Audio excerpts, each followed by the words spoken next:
When I started collecting, people were wondering why I bothered to pick these things up for pittance. I would go to the junk store with $50 in my pocket to come back with 3 machines that were in perfect condition with the instructions and the cleaning kit and the case and all their accessories, because at the time they were not worth anything. It isn't until the past few years that they went the way of vinyl. They became more popular. They found a new purpose in the modern era where it shifted from being an office necessity and an everyday item to an artistic and creative tool.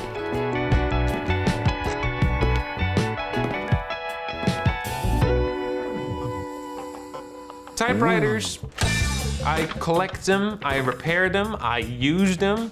I try to spread the word about how wonderful they are, because they are. As long as it's properly tuned and it's in good condition, a typewriter made in the 1920s will work now just as fine in the 2020s. That way they're almost like classic cars. They have personality, they have character.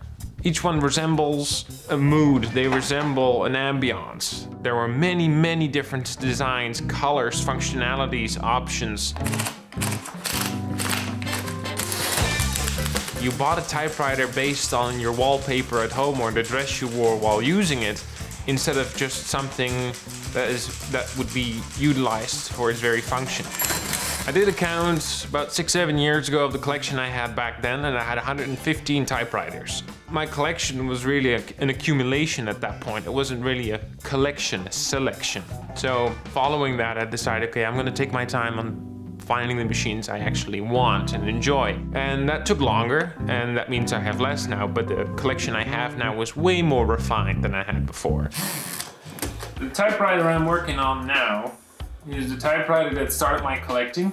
This was the machine that belonged to my grandfather.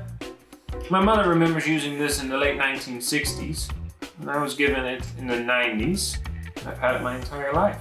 I repaired them because they're a fascinating technology. There's about 3,000 moving parts in a mechanical manual typewriter. A single clock spring operates that entire mechanism. There's no electricity, there's no external aids. It's one part that makes the whole machine move and the operator's action. The first commercially successful typewriter, the Scholes & Glidden Remington No. 1 from the 1870s. You won't be able to see what you're typing as you type. It sounds very weird, but that's the way it works. You have to lift the carriage as such and look underneath the carriage on the page to see what you are writing. So it's a blind writer in a sense. To think such a complex mechanism, which was designed without the aid of modern technology, and the simplicity in which it operates, is fascinating. They play a much bigger role than merely being a functional tool. They're a personalized object in a way. People relate to them. They're a mechanical extension of our ability to communicate, of our thoughts and our emotions.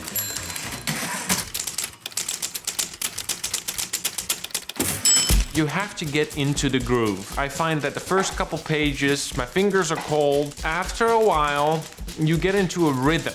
It's like music. There's a flow to it. You could put a metronome to it. And there's something very satisfying about that. You know, the sound of work being done, the sound of something mechanical. The same keys that I'm using now were used 120 years ago by another person, and it's the same machine. The people are gone, the times are gone, the world has changed, but the typewriter is still there, and it's a connection to the past. It's a time capsule. It's a way to relate to the people that were before us, and I find that very fascinating. My name is Dirk Plante.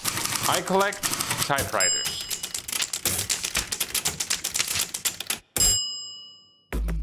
Hey, thanks for sticking around to the end of the feature. Hope you like that story on Dirk Plante, the vintage typewriter collector. And if you did, click on the like button below. I'd really appreciate it. Plus, maybe you're looking for other great content to watch here on YouTube. Well, you can click over there. There's some great Shaw Spotlight features and minis produced from people all across Canada. And you know what we would really love? If you would subscribe to the channel. You can click on the big, huge Shaw Spotlight button right there. That way you can get notifications of any new features coming up in the near future. So please, like, share, and subscribe, and we'll talk to you guys next time. And action!